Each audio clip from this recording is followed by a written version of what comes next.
In times gone by, one quarreled oft with guizong concerning mechanical principles. We each had our ideals, and neither would yield. Under the pretext of a social gathering, one invited the impartial Rex Lapis to judge the quality of our creations.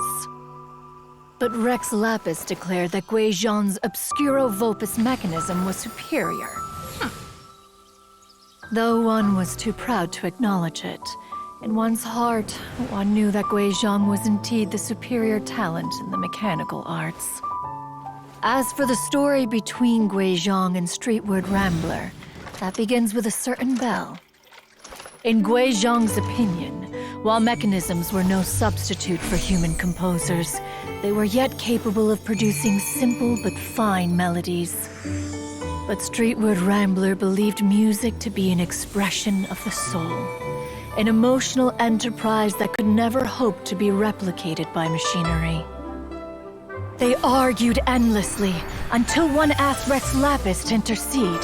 He confiscated the bell and designated it for ceremonial use. Thereafter, one would often find them convening in the mountains, discussing music, mechanics, and all the affairs of the mortal world. But these good times were not to last. War broke out between the gods, and soon engulfed the Guili Plains. Guizong was overpowered by the enemy, and fell in battle.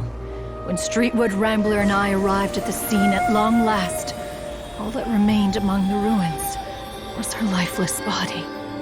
After this, at Streetward Rambler's request, Rex Lapis granted her the cleansing bell for safekeeping.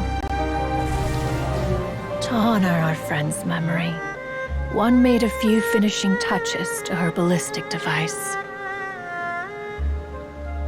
Many lantern rites have passed since then. Many greetings and goodbyes. Upon what do you gaze? The Guili Plains? No. It's everything.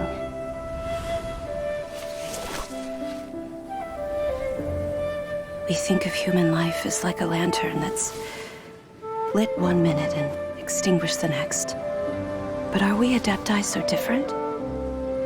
Perhaps as dust settles after a storm, we too must one day return to the world below.